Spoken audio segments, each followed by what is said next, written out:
Yo, what's up? It's your girl Leslie from the B, and you are now tuned in live to the Let's Be Real podcast, baby. Shout out to everybody that's been following, that's been liking, man. Make sure you subscribe so you don't miss an episode of Let's Be Real Pod right here at the Wrecking Spot. Subscribe down below, and make sure to follow the Instagram for the podcast, LESBEREALPOD.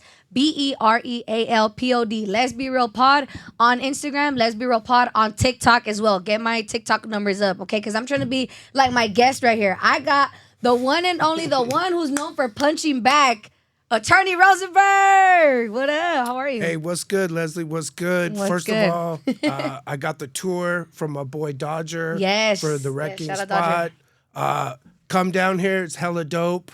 Opened up my eyes to what's happening out here in East LA for sure. And thanks for having me on. Thanks for blessing me no problem. with this chance. No, thank you so much for coming. I met you. Where did I meet you? I met you at the East LA Film Festival. It was my first time meeting you. But I feel like I already know you because you're just a viral sensation on Instagram. Like, how does that feel? Like, everybody knows you. Well, I appreciate that. And when I started my account in 2017, I had like 2 followers. If you remember those days, right? Yeah, when Instagram was better. And I just would go places and try to take pictures of what I was doing. And now I'm at almost 45,000. Damn. So the community shows me love, and I try to show that love back. Facts. And that's what I loved about you that day. Like, you were just so open. You were so chill. Like, you were saying hi to everybody. You were like, oh, yeah, I'm going to tag you. I'm going to post this picture. Like, I didn't have to tell you that. You know, you're just genuine about it. So that's why good things are coming your way, you know. But I want people to see, you know, the real Rosenberg. Like, what's up? So I want to know, like, where you from? So I'm an LA native. I went to Fairfax High. Okay. So shout out to the West Side here. Yes, the West Side. And then I left for college. I went to Berkeley. Oh. And then USF Law School. Period. So I was in the Bay for a long time. Okay. Got involved in community organizing and progressive politics. And then I came, was a public defender in 2 counties. Then I worked for the Lamborghini lawyers who like low-key, legit Lamborghini lawyers. Damn. And then I started my own law firm. Damn. That's a lot. That's a lot of school. How long does it take to become a lawyer? So our law school is 3 years. Okay. But that includes externships. What does that mean? So when I was in law school, I worked at the Ninth Circuit Court of Appeal, which is the court right below the Supreme Court. And I was in the criminal research unit with the staff attorneys. So I presented cases to the Ninth Circuit judges. So that's a whole semester. So technically you could do law school in 2 years, but they usually turn it into 3 years and you do clinics. Damn. I always heard it was like going to be 8 years to go to school and stuff like that, but that's got to be fake, right? Well, most law schools, you have to have a 4-year degree. So you have to have a bachelor's and then go to law school. Right. So you got your 4, and then a lot of people go to grad school. That's an extra 2. And then law school, 3 years. For sure. What was your biggest takeaway from everything? Your externships, you know, going to school, like, because that's a lot of reading. And then you have to pass the bar exam. Like, how was all of that? That whole process of just becoming a lawyer? Well, I was a philosophy major at Berkeley. So I was used to writing papers about almost impossible to understand stuff, right? Yeah. I can read my papers now and go, what was that? But the takeaway from law school really is preparation. So in law school, it's kind of like going to court. You read your case, you might brief it, and then they say, okay, Rosenberg, tell me, what are the facts of Plessy versus Ferguson? And then you stand up and you're on call and they grill you. So that is what it's like to be a lawyer, is you have to make it happen, think on your feet. Yeah. That's crazy. Yeah, I don't know. I talk a lot of shit, but I don't know if I could talk as much shit as a lawyer does, like the way you guys do, you know, and your professional lingo and stuff like that. So you're a criminal defense attorney. Sorry, I can't talk today. And I feel like everybody knows you. Everybody knows you. Like, you said you've had your Instagram since 2017. But me, like, I discovered you through Indicted TV. How do you think other people discovered you, or who put you on with the Right. with the people with the raza? Well, I mean, I've always kind of been down with the raza. Yo era cocinero antes. Really? So ¿Dónde? Now it's called the Grove. But What was it before? Back then, it used to be called Farmers Market. Oh yeah, So that's where all my jobs were. Okay. So when I stepped in, it was owned by a Chinese dude, and he had a Filipino beauty queen wife. And then the homies were in the back, so they taught me Spanish. So he pointed to the oven, and he said, caliente. And then he pointed to a knife, and he said, peligroso. Yes. So that was my like intro to real Spanish. Real Spanish. So, okay, dope. So and then they taught me how to drink tequila. Oh man. And the beers with the lime and the salt. I was 15. I'm dead. You were 15 working at the farmer's market? Yeah. Damn, I love that farmer's market. It's not the same though, I feel like. Because there's all this bougie ass shit. I mean, You know? it kind of evolved. It used to be a drive-in theater was there. What? It's called the Gilmore. The Gilmore family owns that wow. land. Yeah. That's crazy. I didn't know that. Okay, we're sidetracking. I'm so sorry. It's all good. But I think another thing when it comes to like being a lawyer, at least me, like regular person, when we get into cases or whatever, and like we need a lawyer, like what stops a lot of people is like money. You know, like why do you think that is, or why y'all so expensive? Fuck. Well, so here's the answer. If somebody says, I'll take $2,000 for your son's 25 or 50 to life case, you just have to ask yourself, what kind of effort are they going to put into that? Now, if it's like a love situation, you know, like that's my boy, I got you, don't worry, Right. that's different. So it's expensive because, for example, I have to keep my caseload low so that I can focus on my cases. If I have like 60 murders, I can't focus. So you see what I'm saying? That's hard. Yeah, so yeah. I need to be selective with what I do. I do offer people payment plans. So usually it's half down and then something per month. Per month. That's so that I can make my law firm accessible to people. That's dope. That's dope. So what's your current load right now? The last time I looked, I counted my files actually. I had about 35, and then I have probably maybe 5 or 6 murders. Damn. Are they all cases in like LA County? I go out of county, so I do Riverside, Orange County. I've done Imperial County. I've done Sacramento, done Fresno. But mostly I do like Ventura, LA County, OC, Riverside, San Bernardino. So SoCal. For Yeah. sure. Okay, dope. And when you're going into this case, like let's say you got a hot one, you know, like a murder case or whatever, Yeah. like how do you go into that room? Knowing like let's say you know this fool is guilty as fuck, but you're trying to get this fool like, you know, no time or whatever you gotta do. Like what are you telling the judge? Well, so the answer to that is you say guilty AF, but I say maybe they don't have factual innocence. So factual innocence, there are cases, in fact, I'm doing one now, where it's obvious the DA can prove my client had the firearm that shot a fatal shot. So that's what we call identity. Most of my cases are going to be not identity, not who done it, but what is it? So what's the mental state? So anytime somebody causes the death of a human being, that's not murder. What makes it murder is what's the mental state. So if you have malice aforethought, which is the name from Old English for mental state, Right. that's what makes it the murder. It could, for example, be a voluntary manslaughter if you thought the other guy was armed, but he wasn't. That's a voluntary manslaughter with a firearm. That's a 21-year top. Could be actual self-defense, right? You're drawing on me, I'm drawing on you, kind of like the John Woo standoff. Yeah, If you know who like that is. You know they both go like that. Yeah. Okay? So that could be self-defense, right? True. That's not even a crime. So those are how I approach my murders. It's always identity, mental state, victim credibility on an attempted murder, What damage control can we do during the trial? Many times I'm excluding information about gang membership, affiliation. The judges do let that in on some of my gang murders. But so that's what I do. Okay. Damn. That's a lot of work. And you like how you said earlier, like preparation. Like you really got to prepare for like whatever the judge is going to hit you and stuff like that. And what about like what's the longest case that you've worked on in terms of time? You know, because they always go like, oh, next court date. Oh, next court date. You know, what's the longest one that they've done that?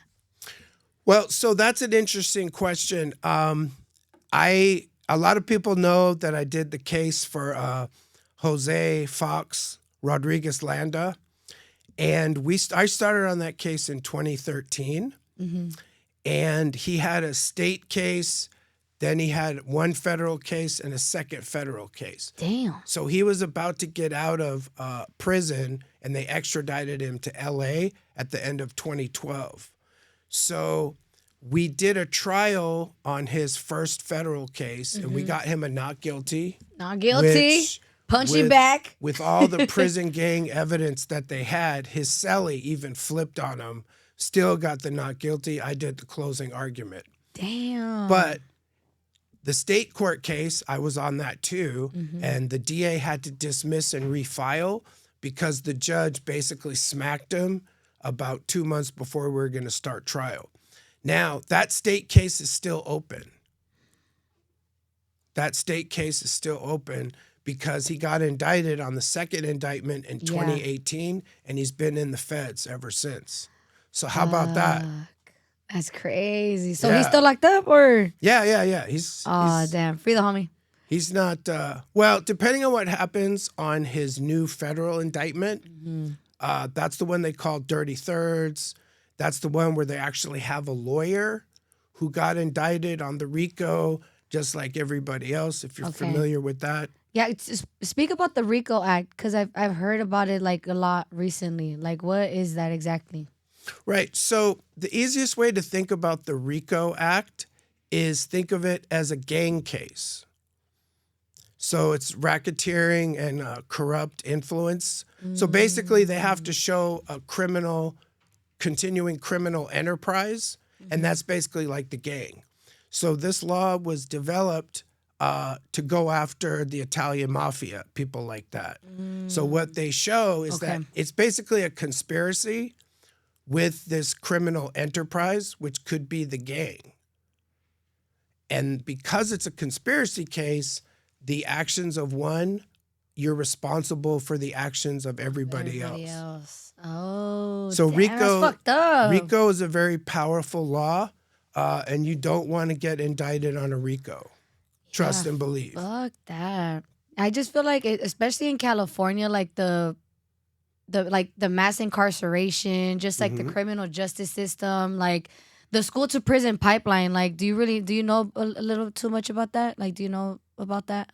Well, so do you believe in that? Do you think that still exists? Yeah, School to prison pipeline.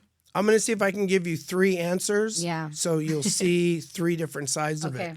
Go. So my first reaction is in about 2014, 2015, the California prison population was about 160,000 people. Damn. Nowadays, it's down to about 120,000. And they made some changes. It used to be for violations of parole, you'd go back to the state prison. Then they changed that under something called realignment. And they said, look, counties, you guys handle it. And then they changed the law. And then for one parole violation, they couldn't hold you more than 180 days.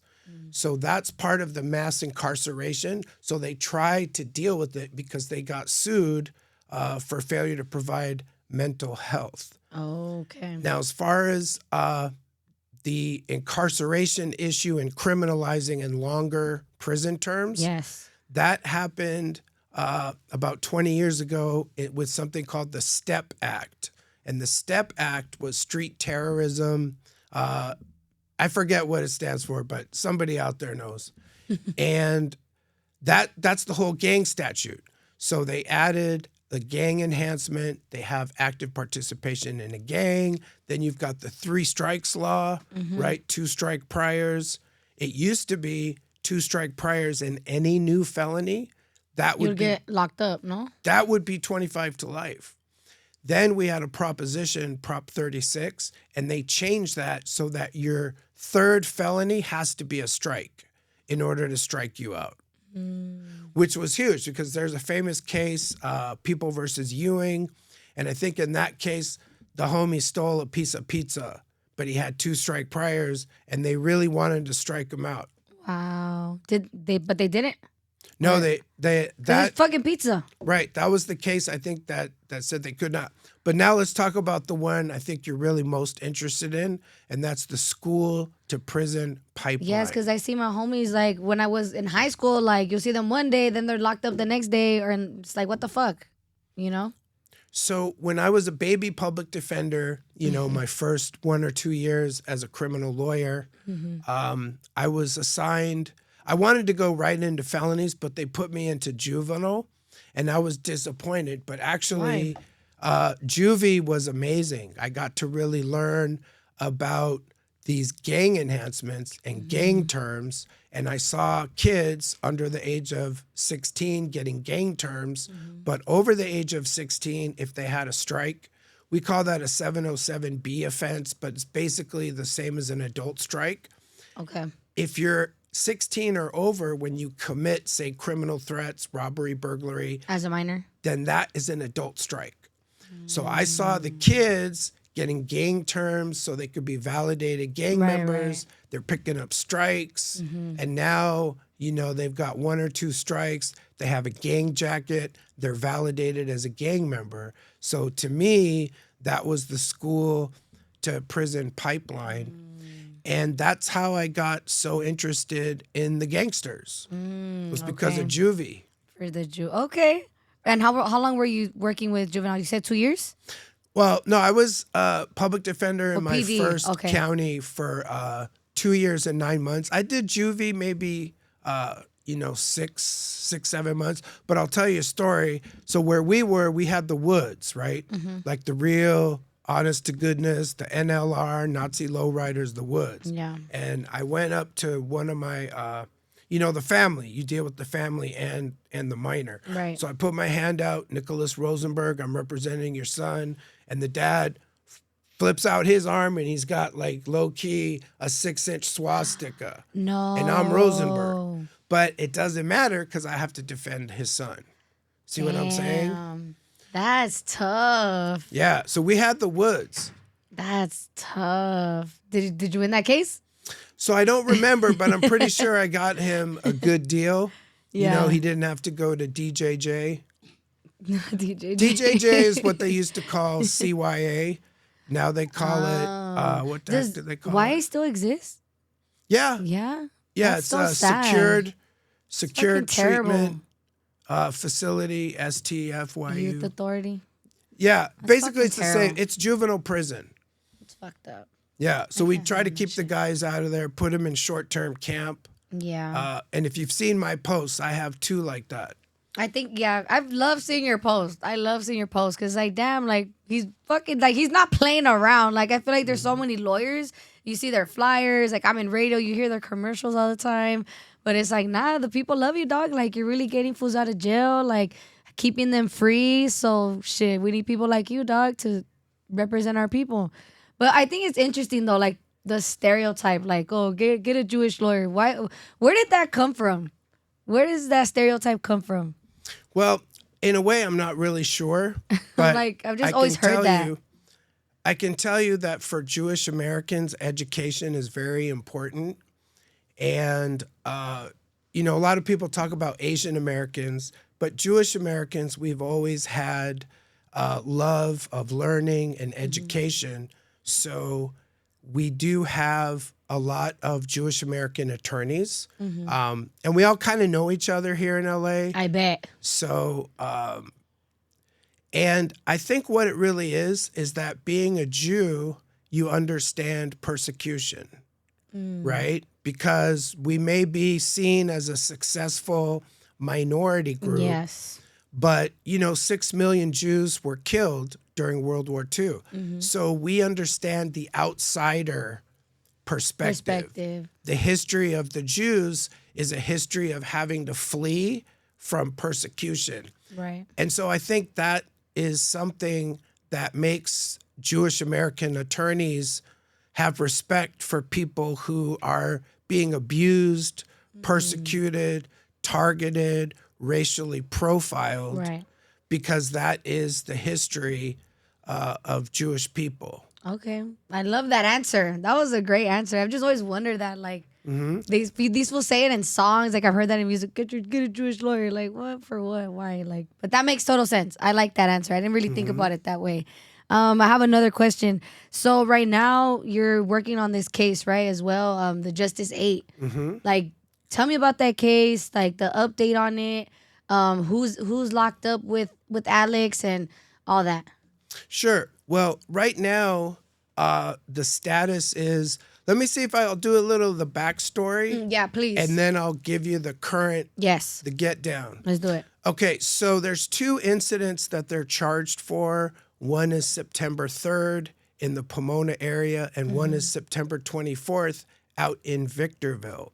Okay. And the reason that's important to know is that most of the charges are actually from conduct in LA County in Pomona.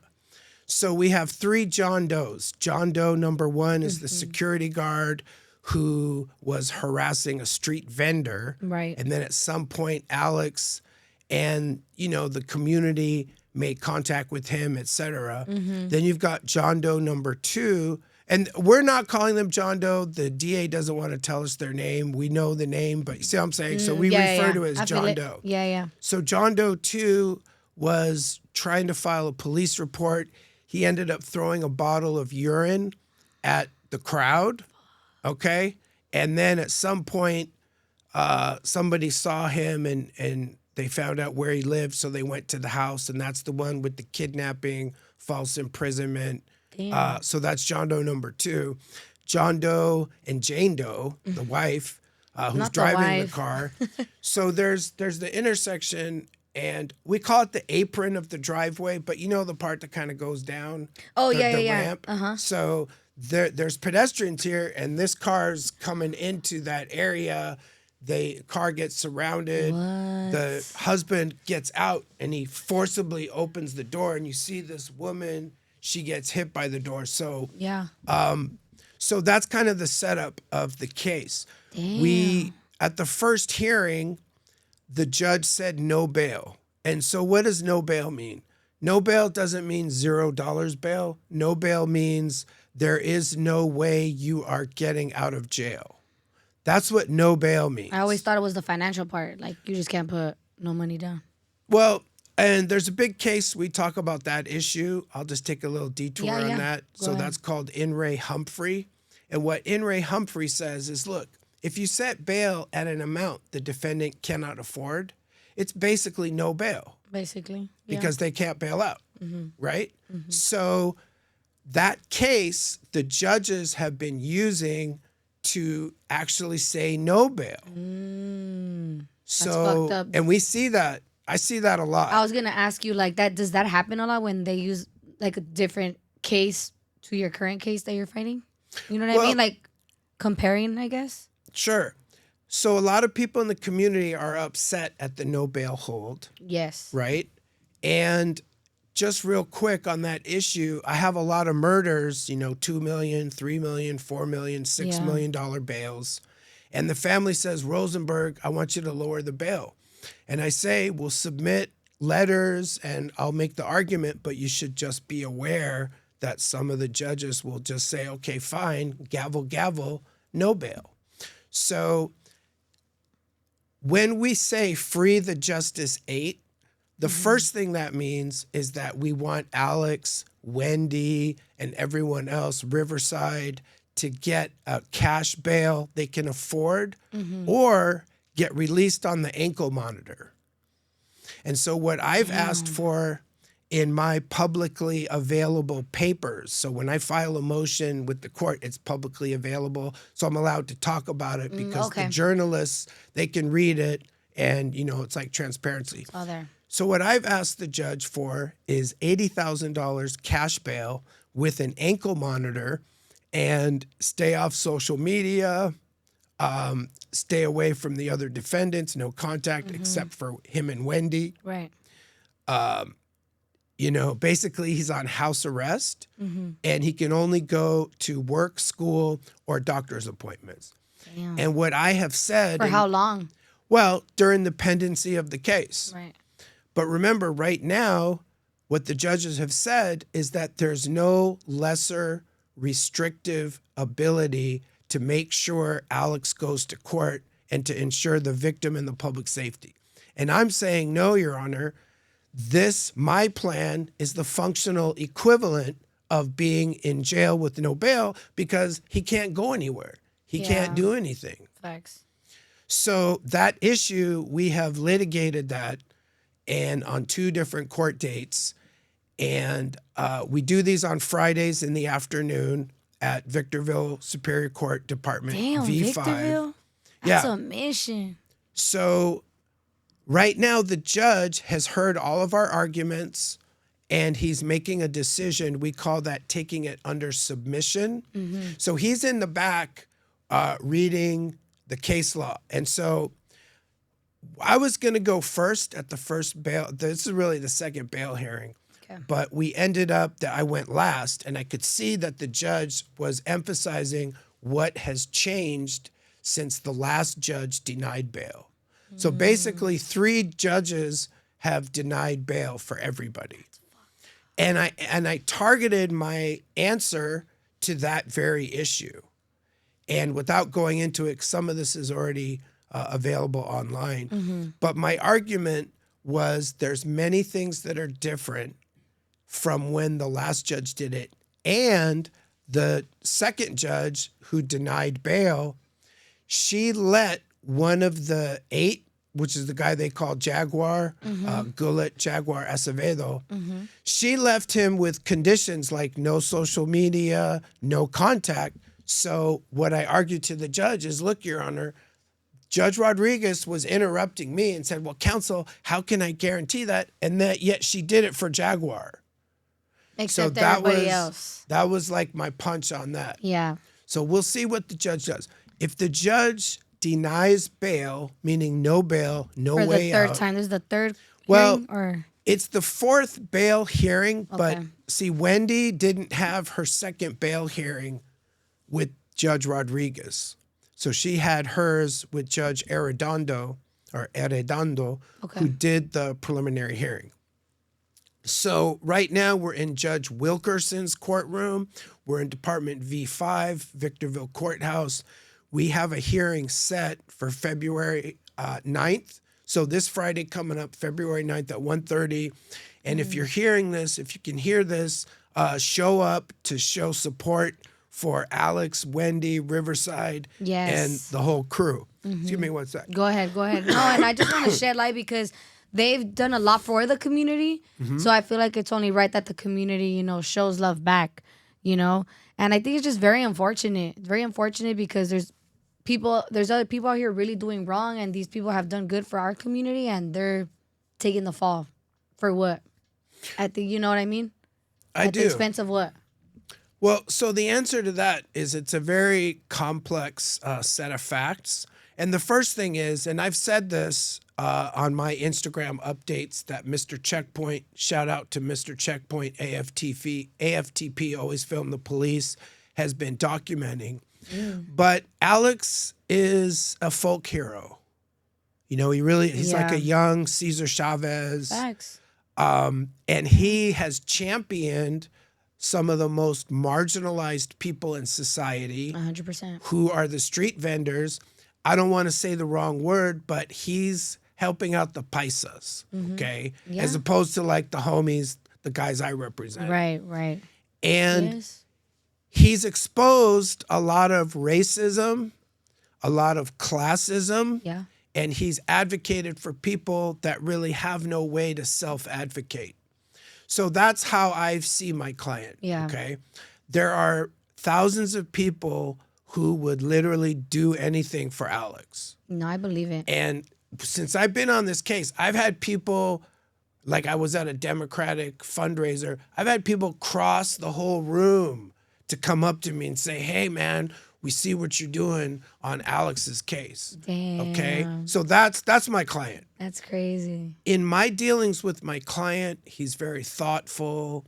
He's very articulate. Yeah. He's a passionate guy. And he has worked in politics as well. He worked with Bernie Sanders. He's done a lot of stuff too for the community, in terms of like, yeah. Like he's very educated is what I'm trying to say. Like he knows what he's talking about. And at the last hearing, here's what I do with Alex, okay? At the end of everything, I explain the law, what we're doing, and I say, what do you want me to tell the people? So I give him a chance, and he like writes down bullet points that he wants me to cover. That's good. Because he can't do it, so I do it for him. Is he present in the room? So I visit him in the attorney-client room, which is a lockup. Yeah. But when I go outside the courthouse to give my update, he's still in the back. It's fucked up. But he's using me as the mouthpiece so I can update the community on what he's saying. That's dope. At the last one, he said, Rosenberg, I'm in the hole. And I said, okay, tell me about the cell. How big is the cell? Yeah. It's 4 feet by 8 feet. And there's a cot in there and a toilet. So nobody knew about any of this until I started asking Alex, what's it like? What are the conditions of confinement? Yeah. And he told me he was reading a book about the New York 21, who were in 1969, they did a conspiracy case against the Black Panthers. Oh, wow. And it turned out that Tupac Shakur's mother was actually one of the New York 21. Yeah. So we talk about a lot of different stuff, just not, the case. Yeah. And what is the charge against them? So they're charged with false imprisonment, kidnapping. He has felon in possession of a firearm, felon in possession of tear gas, criminal threats, and assorted charges. So the judge at preliminary hearing actually tossed the vandalism that they were charged with. And then, the DA said they backed down on that charge, but they wanted to add a robbery. And then Judge Arad. So this is from John Doe number 2. Somebody reached in and pulled out a spray can and sprayed it and put it back. Now, why does John Doe 2 have a spray can? Ask yourself. But so there were these charges. And then after preliminary hearing, the judge said, no, I'm not adding that robbery. But then the DA filed it again. So now they still have that robbery on the table. Damn. That just sounds like a whole lot of bullshit to me. And then I forgot to mention the most important one, which is the conspiracy. And by alleging that conspiracy, that's one of the arguments for how they're able to prosecute the LA County charges in San Bernardino County Victorville Courthouse. Yeah, because they were all caught like in Pomona or something, right? Or how did they get them? Like they all went to their house? Like they kidnapped them? Or what did they do to get all of them locked up? They got search warrants and arrest warrants. And apparently, so the first judge who heard it at arraignment, lectura de los cargos, we find out what the charges are, we get some police reports. So that judge was the one who signed the arrest warrant, which I didn't know. I wasn't at the first court date, but she signed the arrest warrant as a no bail warrant. Normally, they set a bail amount for those arrest warrants. So, let that sink in. That's crazy. And that was the judge at arraignment, the very first court date, that said no bail. That's foul. That's foul. Well, I honestly hope you could get them out, man. And you're representing all of them, not just Alex? No. I represent Alex. Alex, okay. And I'll give a shout out to co-counsel on the Justice 8 case. We have started working as a team. We're delegating, and it's important that people know.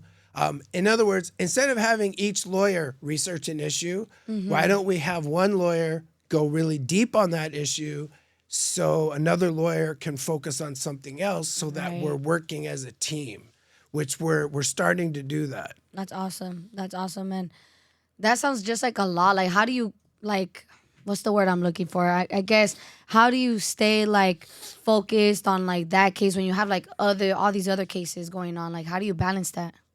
Well, I mean, the answer really is like a Buddhist principle. You just stay in the moment. So when I'm in court for Alex, he's the most important client in the world because I'm here now with him, with the other defendants, with the lawyers, with the prosecutors. The detectives are in the front row, and I have my judge. So in that moment, Alex is the only one. And then I go to the next case and I do the same thing. For sure. So that's how I do it. It's like a mental thing, I guess you could say. Like just staying in that focus, that lane, that preparation, that moment, for sure. That's like a life tip right there. Because I feel like we all want to go so fast in life, but you just got to take it day by day. Part of the flip side of that is the passion. So you have to keep your mind focused, but you also have to have your heart open to stay in that moment. So it's kind of like the wood for the fire. And that's how I'm able to do it because, you know, this is what I've been saying. I'm not in it for the clout. I just want to get Alex out. And if I can get Alex out, even if he has no access to social media, I told him, I'm like, look, bro, if we get you out, you're going to start typing your book. You're going to work on your memoirs. Yes. It's all going to come together for you. I hope so. I hope it does. Yeah. And I was going to ask you something. Oh, I know. I also know you worked on the money sign Suede case. Right. R.I.P. R.I.P. to Suede. Yeah, R.I.P. guys. How was that process of working on his case? Well, one of the things that's interesting about Suede is that he was so mellow and so chill. And so I'm a big talker. So I'd say, hey, what's up, Suede? What's good? Blah, blah, blah. And they'd say, chilling. That would be his answer. I was Is like, that the reaction you get from other clients too? No, that Suede, are from the streets? Yeah, Suede was, you know, he was a great guy. And very mild-mannered, very humble, not the kind of guy to walk into a room and, you know, like that. He was facing a lot of time. He had a recent strike, and then he had 3 gun cases he picked up in 2 counties. Damn. So I was able to get it all. They wanted to give him 5 years, 8 months in Riverside. And after submitting letters, and I got to know, you know, the record label people, the A&R people. Yeah. I got it down to 32 months for all 3 cases in 2 counties. Punching bag. So thank you. And then, you know, after that, it's kind of its own story. There's a lot of speculation. Myself, I'm never going to solve what happened. I don't know what happened. Right. But I am allowed to say that the family is looking into a possible civil rights case against the prison. And, you know, I mean, I was in the paper on that one. You guys can see what I said about it. But from my point of view, you know, everybody loves Suede. Everybody loves Suede, man. R.I.P. Yeah, for sure. It's unfortunate what happened, you know. But I think you're a dope-ass fucking lawyer. Thank you. You're a dope-ass fucking lawyer, Rosenberg. Appreciate that. I've been blessed. So I know you wanted to kind of find out, how did Rosenberg get in with all these rappers? That's what I'm saying. Like, all these fools love you. Like, why? Right. Like, I found you through, like I said, Icon and Negra, you know, so... Those How are the are homies. you cool with them? Like, Shout out to Indicted TV. Yes. Shout out Food Community. Those are the homies. Much love from Yes. Rosenberg. I said mines. Okay. I said mine. So one of the turning points was I met a lawyer and he put me on with the prison gangs. Okay. And that was foundational because I'd done the street gangs, but I hadn't really done the prison gangs.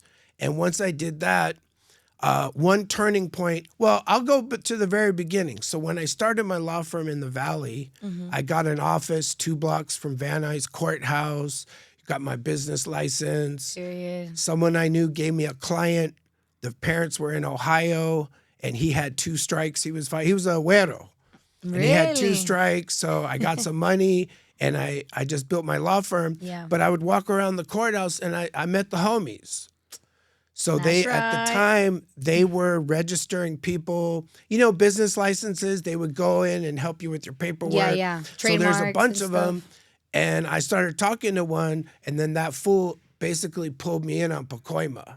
Okay. So black and yellow. Shout out if to the you Valley. know, if you know, you know. Yes, if you know, you know. Then I started doing cases with Pacoima, and I started to go to Van Nuys, San Fernando. I started to pick up all the hoods. And then one of my main street mentors, Little Boy, if you know Jorge Lopez, Little Boy, he was killed October 14th, 2014, RIP. But he's the one that really got me big in the Valley. And he would say, hey, Rosenberg, you're I'm going to make you famous, but you'll never be as famous as me. And that's how it was. So that was a turning point in my career, picking up Pacoima and the Valley hoods. Okay. And, you know, I grew up in LA, so I opened my office in downtown LA, and I started picking up all of South Central. South Central, I was about to say. And, you know, this is what the gang detectives say. The gang detectives will say there's 500 gangs in LA City. And if you go to the DA's office, I'll give you an example in Compton, when you walk down the hall, they have pictures of all the neighborhoods and the boundaries. In Compton or in all over LA? Or No, like near the courthouse. Oh, okay. So here's the mentality. When you're in their DA office, they don't have a picture of the DA on the wall. They have the hoods. And you can see like this is red and this is blue. And that's a trip, right? They're plotting on our downfall. So That's crazy. one of Rosenberg's goals is go. to do one case in every hood. Okay, So imagine that. Because it's like, you know, you're in every hood. You got that palabra, you're good, you know the homies. Yeah. And You could trust him and stuff like that. but you see what I'm saying, right? Because I've dealt with so many neighborhoods, but there's a lot of neighborhoods that I haven't dealt with. Yeah. And that's just one of those Rosenberg type of things. That's what's up. So Period. I respect you for that. I appreciate that. Another milestone along the journey was it was October of 2018, and I was on my gang expert, Alex Alonso, and I'll give him a shout out. Street Gang TV, Alex Alonso is the best gang expert in LA, and that's facts, because when I roll with Alex, we win. Period. All right. So I was on his page, and David Ayer had just released the movie The Tax Collector. And I saw The Tax Collector, and I was like, damn, are these fools following me? So it ended up, I put a comment up, and then Conejo DM'd me. I love Conejo. And we just started like DMing. He invited me to the show. That's right. So if Conejo invites you to the show, Everybody unless you're knows at a you. funeral, you better go to that show. Facts. Right? So I was in the front row, and he said, Rosenberg, I was pointing at you, fool. So anyways, he's a great guy. We're now very good friends. Love him. Much love, Conejo. Yeah, shout out Conejo. G-Rabs, Tricks. Yes. That's the homie right there. C-O-N. So then I went to his daughter's first birthday party. Oh. So I pull up, and I'm like, you know, I've socialized with the homies like at the barbecue, but this is like more of a family one. Wow. And I see Predict's like 6'3". He's like, Rosenberg. So I kicked it with, you know, Conejo and his little buddies. And then basically I ended up doing his case.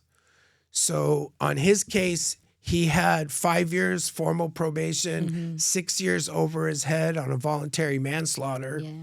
And after 5 hearings, I was able to get the judge to end his probation, which got rid of the joint suspension, and I got it taken off his record. Damn. So after that, That's what's I became up. Conejo's lawyer. Got it. And from there, I started picking up all the rappers because That they're makes like, sense. you know what I'm And saying? Conejo, because Conejo was on the run for a long time. So the fact that you brought it down to that, yup. Yeah, You got he was- juice now. Rosenberg, you got juice. Well, you know, I like the word palabra.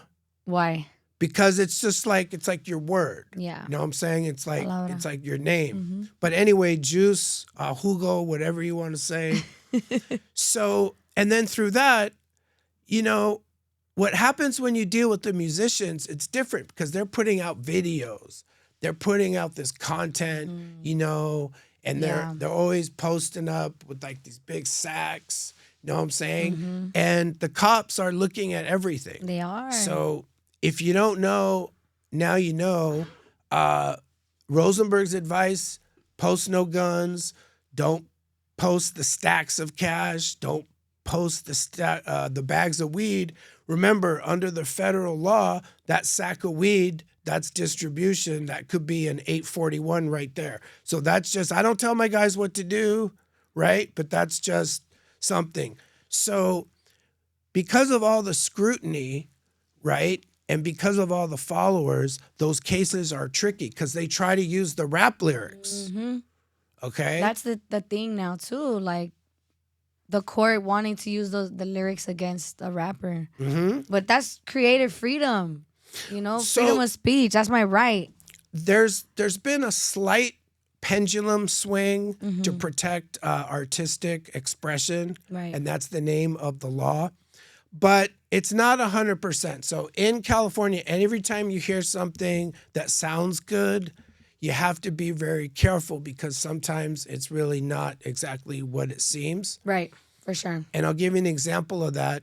I think it was 2 years ago, they amended the penal code and they said, let's say you have a gang murder, right?